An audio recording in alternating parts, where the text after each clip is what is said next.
오케이. 우리가 앞에서 이제 별과 행성 탐사에 대해서 알아봤어. 그러면 조금은 더 스케일을 좀 키워서 우리가 별, 행성에 그치는 게 아니라 은하, 그리고 우주 공간 전체에 대해서 한번 배워보도록 할 거야. 자, 우리가 뭐 크게 대단원을 나누면 세 가지로 구분할 수가 있어. 대단원. 첫 번째 우리가 뭐에 대해서 배웠어? 땅에 대해서 배웠지. 그래서 땅. 그 다음에 두 번째는 그렇지. 대기와 해양에 대해서 배웠고, 세 번째로는 이 우주. 크게 대단어는 세 개로 이렇게 구분이 되어 있는데, 자, 중단어는 뭐 여러 가지가 있겠지. 여러 가지가. 근데 이 장장, 우리가 1년, 약 1년까지는 아니더라도 하여튼 이 지구와 원 모든 분야에서 마지막 중단에 들어왔어. 그래서 이 중단의 제목은 외부 은하와 우주 팽창. 그 중에서 이번 시간에는 외부 은하에 대해서 한번 배워보도록 하겠습니다. 자, 선생님 말했잖아. 얘들아, 지구 과학은 좀 간지가 난다고. 우주 팽창이라고 하는 거, 이거 너희도 혹시 들어봤니? 뭐와 좀 연관이 된 것 같아? 그래, 빅뱅과 관련이 되어 있어. 그래서 그 스케일, 지구학의 스케일, 공간 규모와 시간 규모에 한번 끝을 달려보자라는 거야. 자, 가보도록 합시다. 얘들아, 이거 뭐니? 그래, 나이스. 지구. 자, 지구는 어디에 속해 있지? 태양계. 태양계에 속해 있다고. 어이구, 뭐야, 왜 사라져. 자, 태양계에 속해 있는데, 이 태양이라고 하는 게 어떤 우주 공간에서 가장 큰, 뭐 존재이니? 가장 큰 뭐 묶음이니? 아니잖아. 이 태양이라고 하는 것도 뭐에 속해 있어? 그래, 은하. 그래서 이 태양이라고 하는 것도 정말 크기라던가 그런 게 무지무지하게 크지만, 이 은하라고 하는 것 전체로 봤을 때는 여기 가운데 점 하나 찍혀 있는 거 확인할 수 있잖아. 자, 그래서 이 은하라고 하는 것도 또 사실 모이면서 은하군, 은하의 무리를 이룰 뿐만 아니라 우주 공간 자체를 막 이루게 되는데 우리가 좀 스케일을 더 넓혀 보겠다라는 거야. 뿐만 아니라 뿐만 아니라 더 시야를 넓혀서 우주 자체가 어떻게 탄생했는지 이를 설명하는 어떤 빅뱅 이론까지 해서 우리가 한번 다 배워보도록 하겠습니다.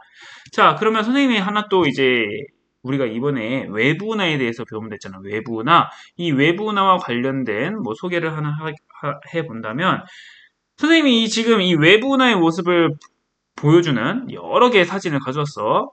지금 뭐 눈으로만 봐도 엄청 뭐 종류가 많네.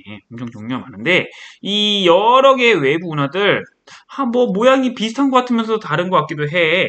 자, 이 외부 운하라고 하는 것 우리가 이 굉장히 다양한 모습이 있는데 어떻게 구분을 할 수가 있을지.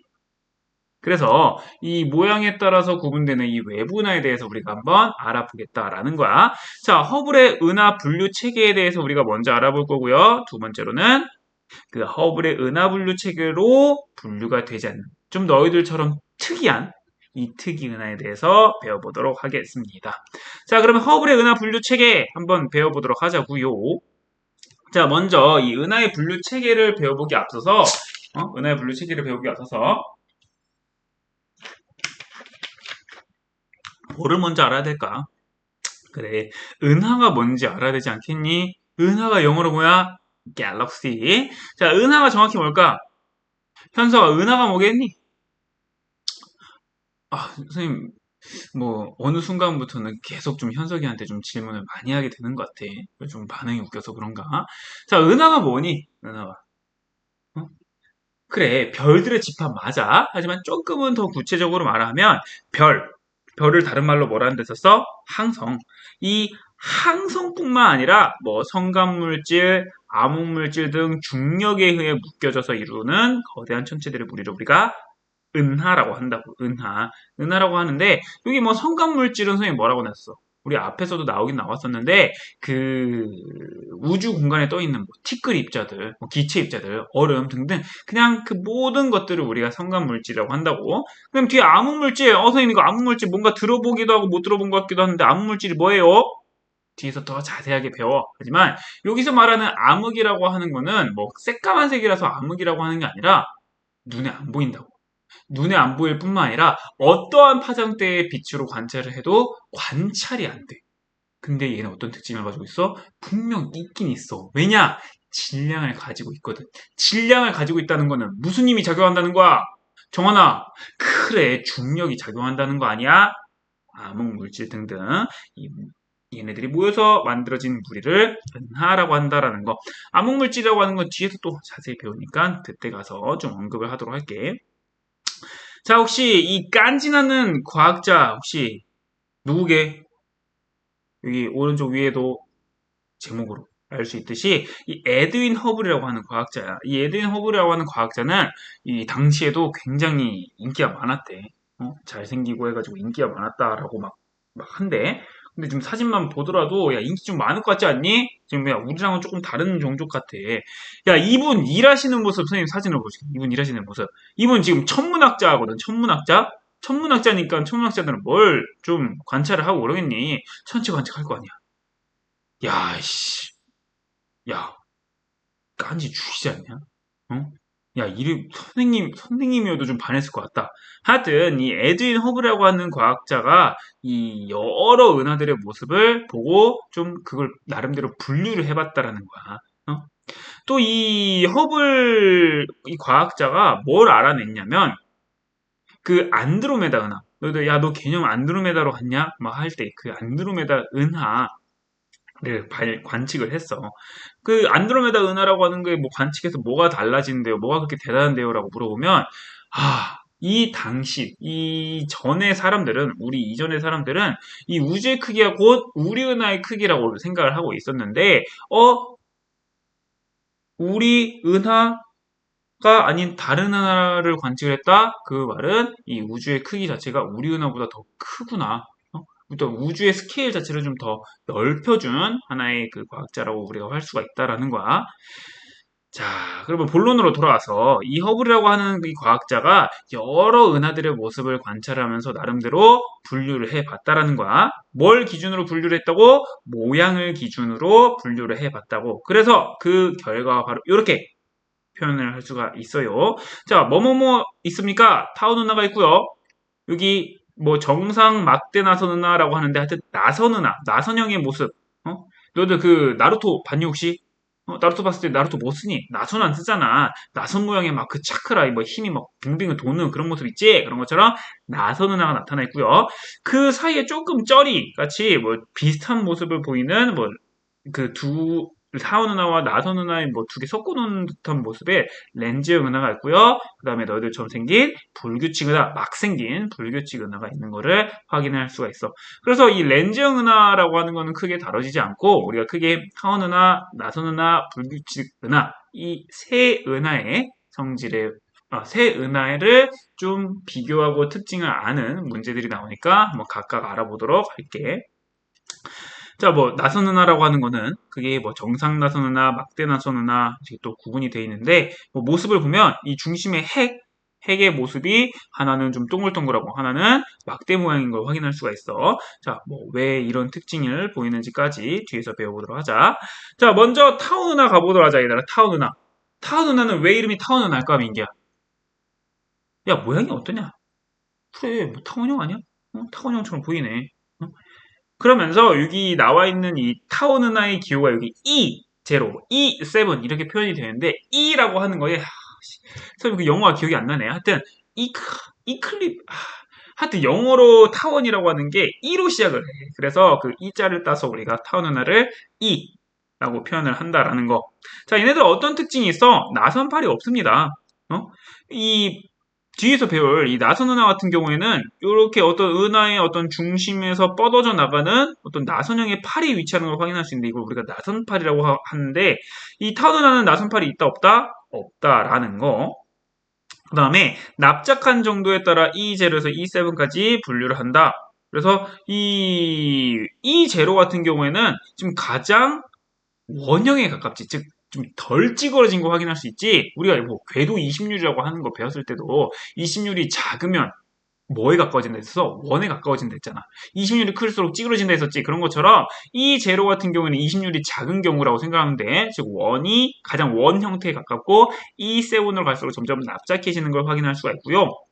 그 다음에 얘네들은 성간물질, 지금 성간물질은 거의 없고 붉은색의 늙은 별들이 많이 분포하는 상태야. 얘들아, 성간물질이 없다라고 하는 거는 즉, 뭐, 좀 요리로 따지면 요리를 만들려고 하는데 뭐가 없는 걸까? 재료가 없는 거야. 즉, 별이 만들어지려고 하는데 성간물질이 없어. 그러면 별이 만들어질 수 있을까?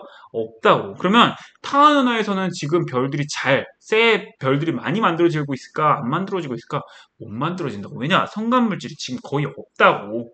그러면서 왜 붉은색 별들이 많이 분포하냐?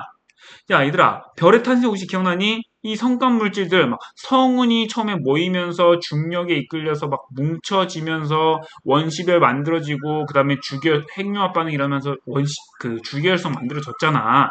그러면서 얘네들이 이 수명이 다하다? 하여튼, 시간이 지나면서 어떻게 됐었어? 어? 더 그 별 자체가 이제 핵융합 반응 끝나고, 막 팽창하고 등등 하면서 막 적색거성 만들어지고 했었잖아. 어? 그래서 우리가 별의 일생 대부분을 어느 영역에 있다 했었어? 주기열성이 있는데 그 이후부터는 이제 거의 끝물이라고 말했잖아. 그렇기 때문에 얘들아, 이 붉은색의, 늙은 별들이 많이 분포한다고. 그래서 이 타우누나 같은 경우에는 어떤 특징이 있냐? 얘네들이 생성 초기에 그 별들이 거의 다 만들어졌다 생각하면 돼. 어?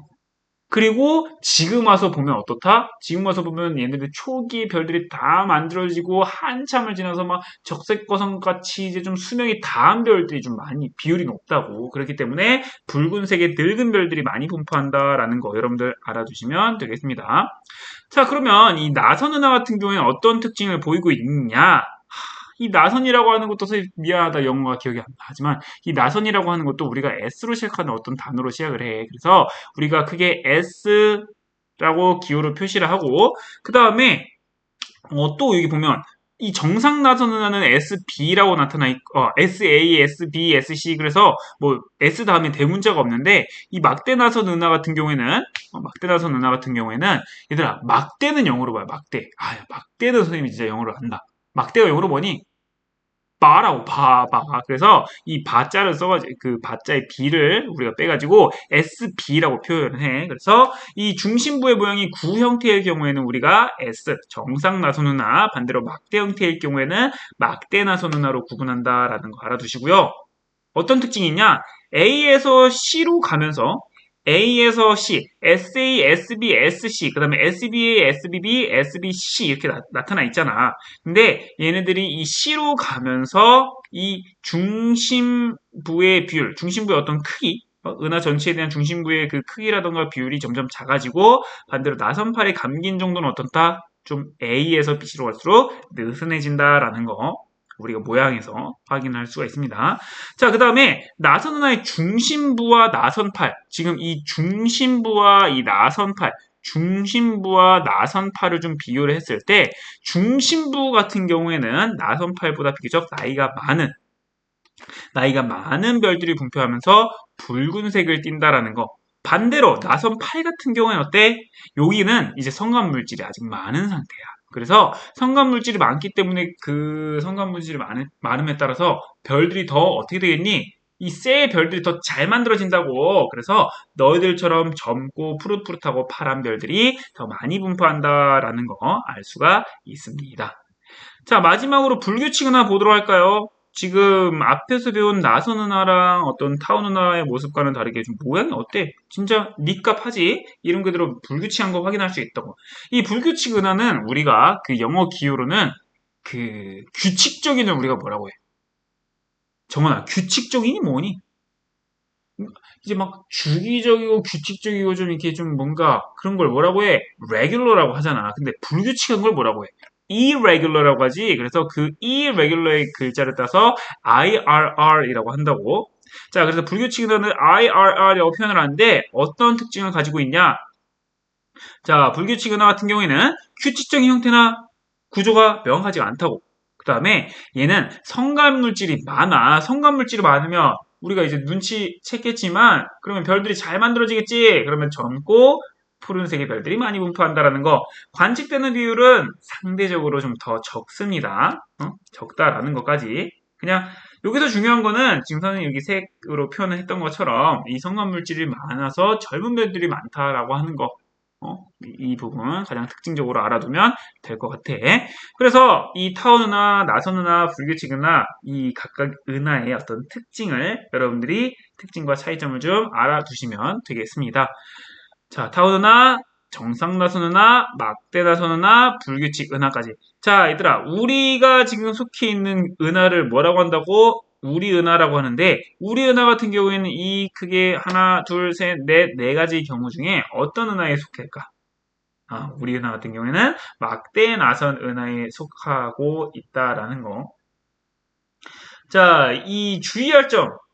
항상 그냥 뭐 문제를 풀든 모의고사 문제에서도 항상 좀 제시되는 게 뭐냐면 허블의 은하 분류는 가시광선 영역을 관측을 한 거야. 그러니까 지금 여기 나와 있는 거는 가시광선 영역. 우리가 보고 있는 파장대의 빛을 뭐라고 한다 했었어? 가시광선이라고 한다 했었지? 가시광선 영역을 관측을 한 거야. 그래서 다른 파장으로 관측할 시. 지금 봐봐. 뭐 라디오파, 적외선, 가시광선, 바이올렛, 자유외선, X선 등등 있는데 지금 어느 파장대의 빛을 보냐에 따라서 좀 모양이 다르게 나타나. 그렇기 때문에 이 허블의 은하 분류 체계 같은 경우에는 가시광선 영역에서 관측을 한 겁니다. 두 번째로 은하의 모양과 진화는 서로 관계가 없다. 너희를 봤을 때 그냥 뭐 SA가 시간이 지나면 막 회전함에 따라서 SC가 될 것 같고 또 뭐 타운 은하가 시간이 지나면 뭐 이게 뭐 좀 뭐가 갈라지면서 나선팔이 만들어지냐라고 생각할 수가 있어. 처음에는 그렇게 생각을 했어. 하지만 이 각각의 경우는 그냥 독립적인 경우야. 그래서 이 은하의 모양과 진화는 전혀 관계가 없다고. 타원 은하가 시간이 지나면 정상 나선 은하가 되는 거 아니고요. 불규칙 은하가요. 시간이 지나면 타원 은하가 되는 거 아니라고요. 그래서 은하의 모양과 진화는 서로 관계가 없다라는 거. 문제에서 이런 것만 물어봐. 근데 이런 거 물어보는데 진화, 은하의 모양 이런 거 나오면 무조건 아니다라는 거.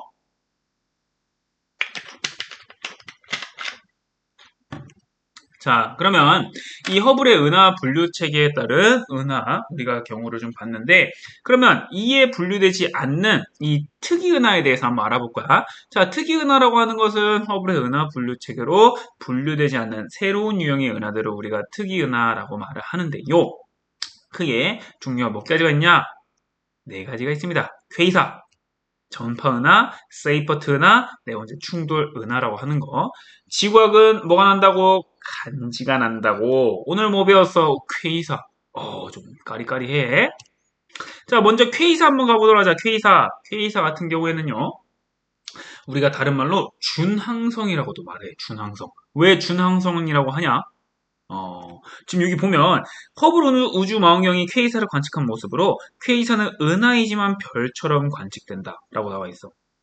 뭐 뒤에서 한번 더 언급이 되겠지만 얘들아 이 은하라고 하는 건 뭐라고? 별보다 더 좀 규모가 어떤 거야? 큰 거야.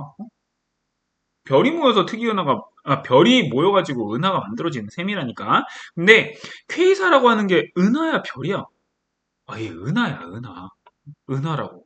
근데 왜 별처럼 보일까?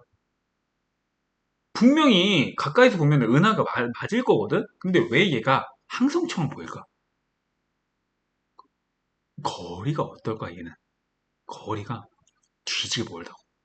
거리가 뒤지게 멀면, 실제로는 은하처럼 좀 규모가 큰다 한들, 너무 멀리 있으니까 우리 눈으로 어떻게 보이겠어?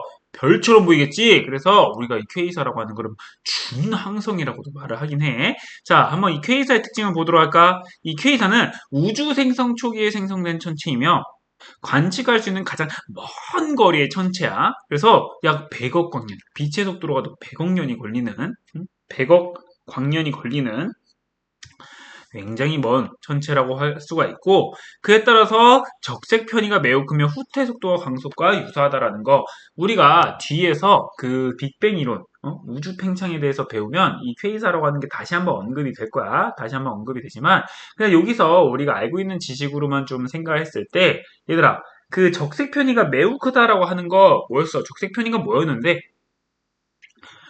적색 편이 뭐였어? 그래 빛을 내는 우리 지금 여기 우주에서 지금 별과 은하에 대해서 배우고 있으니까 천체와 관측자의 어떤 거리가 상대적으로 가까워지냐 멀어지냐에 따라서 파장이 달라지는 거 우리가 도플러 효과라고 했잖아. 적색편이라고 하는 건 파장이 어떻게 된 거야? 길어진 거, 즉 멀어지면서 길어진 걸 우리가 적색편이라고 한다고. 그러면서 지금 여기 뭐 정치 상태에 있던 뭐 이런 흡수선이 나타난다라고 했을 때 멀어진 경우, 그래서 파장이 길어진 경우 우리가 적색편이라고 하는데 우리가 이 파장 변화를 통해서 뭘 알 수 있었어? 이 공식 기억나? 선생님 이거 무슨 머리가 깨져도 이거는 꼭 알고 있어야 된다 했었지? 자, 델타 람다는 그 바뀐 파장 빼기 원래 파장이라고 하고 이 후퇴 속도 즉 시선 방향에서 얘가 얼마나 멀어지고 있냐 그 멀어지고 있냐 아니면 가까워지고 있냐를 말하는 이 시선 속도라고 하는 것은 원래 파장분의 델타 람다 곱하기 광속에 해당이 된다고. 그래서 이 퀘이사라고 하는 것은 이 적색 편이가 다른 천체보다 굉장히 크게 나타나. 굉장히 크게 나타나고 광속 역시도 거의 광속에 근접한 속도 0.8배까지 간다고 하니까 굉장히 빠른 속도로 우리 시선 방향에서 멀어지고 있다라는 거 우리가 확인을 할 수가 있습니다. 자, 그 다음에 또 어떤 특징이 있냐? 하나의 거대한 은하지만 거리가 너무 멀기 때문에 하나의 별처럼 보이고요. 또 거리에 비해서는 매우 밝게 보여. 그 말은 이 퀘이사라고 하는 은하가 가지고 있는 에너지가 굉장히 강력하다는 걸까? 아니면 좀 약하다는 걸까? 강력하다고. 모든 파장 영역에서 강한 에너지를 방출합니다. 단순히 뭐 감마선, 자외선, 적외선, 라디오파에서만 뭐 파장 그 에너지가 센 게 아니라요. 모든 파장 영역에서 강한 에너지를 방출을 하고요. 은하 전체의 광도에 대한 중심부의 광도가 크다. 즉 은하가 얘들아 그 뭐 테두리가 있고 중심이 있고 할 거 아니야. 너희들이 생각했을 때는 그 중심부가 에너지가 셀 것 같아? 아니면 그 뭐야 바깥쪽이 셀 것 같아? 어? 너무 당연한 말이지만 좀 알맹이가 셀 것 같지 않니? 중심 부분이 더 셀 것 같지 않니? 그래서 은하 전체의 광도에 대한 중심부의 광도가 크다고. 근데 뒤에서 나올 이 퀘이사라고 하는 거는 약간 좀 끝판왕 같은 느낌이야. 좀 항상 뭐든지 강력하고 빠르고 다 뭐 좀 그런 느낌이거든. 그래서 뒤에서 나올 이 세이퍼트 은하라고 하는 것보다도 이 중심 전체에 대한 중심부의 강도가 좀 크다라는 거. 자, 마지막 여섯 번째, 중심부에는 질량이 매우 큰 블랙홀이 있을 것이라고 우리가 추정한다라고 하는 것까지 특징 한번 알아두시고요. 자, 블랙홀. 블랙홀이라고 하는 거 어떻게 관측한다 했었어? 중심부, 이 까만 부분은 우리가 볼 수 있어 없어? 못 본다고. 왜냐? 빛조차도 다 빨아들인다고. 근데 이 물질들이 어떻게 된다고? 블랙홀로 낙하하면서 기억나? 무슨 에너지가 무슨 에너지로 바뀐다고? 위치 에너지가 운동과 열 에너지로 바뀌면서 빛을 낸다라는 거. 오케이. 자, 그럼 다음으로 이 전파 은하에 대해서 한번 배워보도록 하겠습니다. 전파 은하. 얘들아, 전파 은하는 왜 이름이 전파 은하일 것 같아? 좀 어느 파장대에서 좀 빛을 더 잘 방출하길래? 전파 영역에서. 자, 전파 은하라고 하는 것에 대한 뭐 합성 영상이 나타나 있네. 자, 가시광선 영역에서의 빛, 전파 영역에서의 빛, X선 영역에서의 빛 합체를 하면 지금 이 왼쪽과 같은 그림이 나타나는데, 자, 가시광선 영역에서는 지금 여기 좀 이 까만 부분은 어떤 그 티끌들이 모여서 이제 빛을 좀 막은 모습이고, 그냥 전체적인 형태를 봤을 때 가시광선 영역에서는 좀 어떤 모습을 보이는 것 같아? 모양 자체가 좀 어때? 우리가 아까 앞에서 배웠던 허블의 은하 분류 체계에서 배웠던 좀 타원 은하랑 비슷한 것 같지 않니? 타원 은하랑? 그래서 이 전파 은하라고 하는 것은 가시광선 영역에서는 무슨 은하처럼 마치 보인다? 타원 은하처럼 보인다고. 그러면서 이 전파 은하 영역에서 좀 특징적인 게 여기 전파 영역과 X선 영역에서도 좀 나타나는 어떤 좀 일자로 뭐가 가스 기둥 같은 게 나타나는 거 확인할 수 있어. 이를 우리가 Z라고 하는데 한번 이 관련해서 한번 알아보도록 할까? 자, 전파 은하 같은 경우에는 다른 일반 은하보다 전파 영역에서 강한 전파를 방출을 해. 그래서 이 전파라고 하는 것은 이 적외선보다도 파장이 좀 상대적으로 파장이 긴 영역대의 빛이라고 할 수 있는데 이 전파 영역에서 강한 빛을 방출을 하는 것을 우리가 확인할 수가 있고요. 그 다음에 선생님 여기 이 전파와 X선 영역에서 말했던 것처럼 지금 이 전파 하나는 가장 특징적인 게 이 중심액에서 이 수직 방향으로 뻗어나가는 이 Z라고 하는 게 관찰이 돼. 뿐만 아니라 이 Z에서 이 물질들이 빠져나옴에 따라서 이 양 끝에 로브라고 하는 것이 형성되는 걸 우리가 확인할 수가 있다고. 로브. 그래서 이 Z와 로브라고 하는 것이 가장 큰 전파 은하의 좀 특징이라고 확인할 수가 있어. 그래서 이 Z를 통해서 얘들아 성간 물질이 방출이 되고 또 강한 X선, 강한 좀 파장이 짧고 에너지가 센 강한 X선을 방출한다라는 거. 세 번째로는 가시광선으로 관측을 하면 대부분 거대한 어떤 타원은하 형태로 보인다라는 거.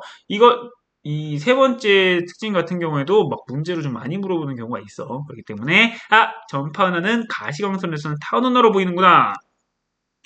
자, 세 번째 세이퍼트 은하 가보도록 할까요? 세이퍼트 은하. 우리가 아까 앞에서 배웠던 허블의 은하 분류 체계에서 타원 은하, 불규칙 은하 또 뭐 있었어?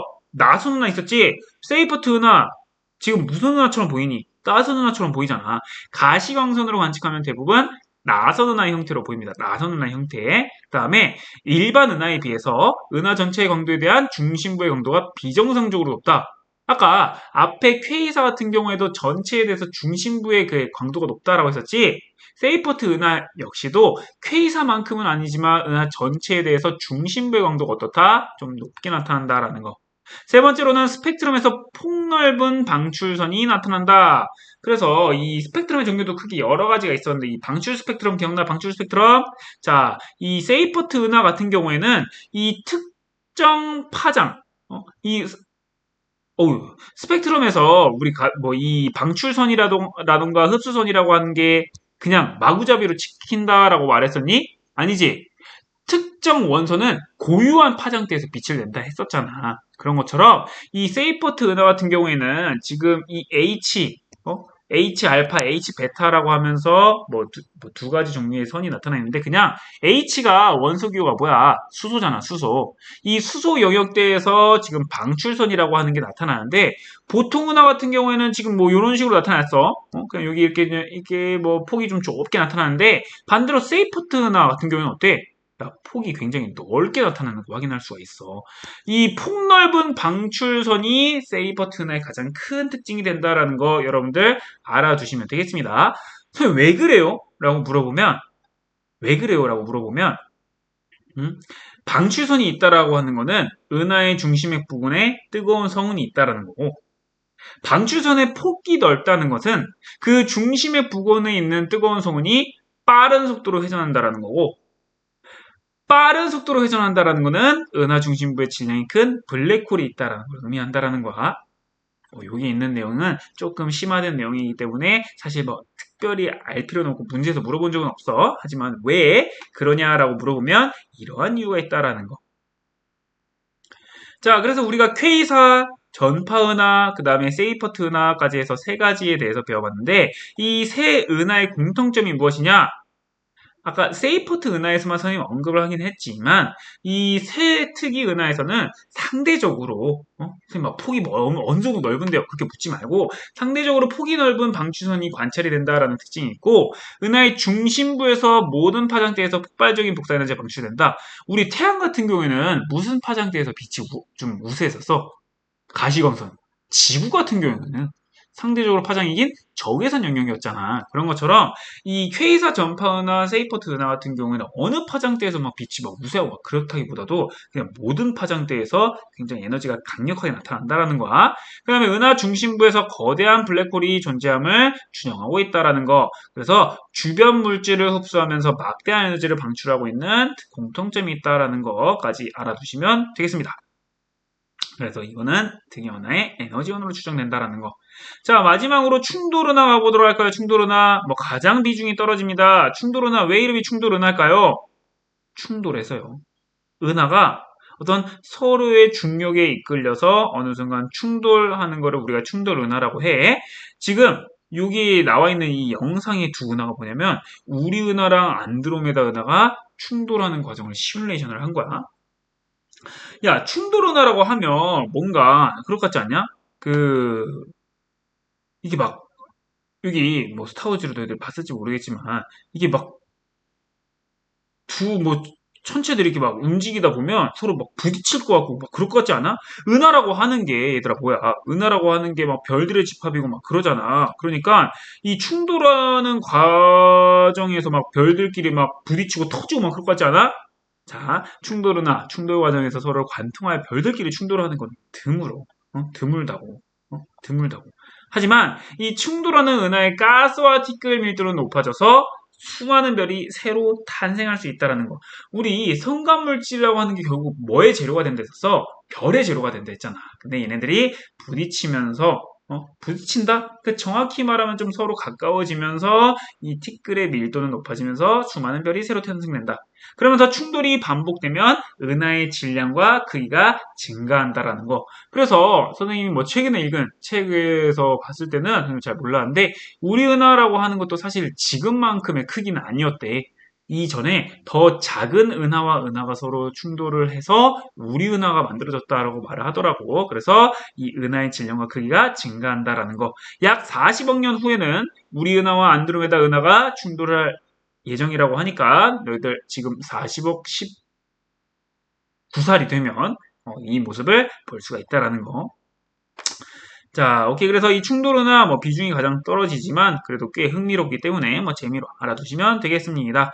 그래서 얘들아 40억 19년 뒤에는 우리가 그 밤하늘을 보잖아. 이 우리 은하와 안드로메다 은하가 충돌해서 그 밤하늘이 좀 더 깐지가 날 수가 있나 봐. 좀 길게 살자잉.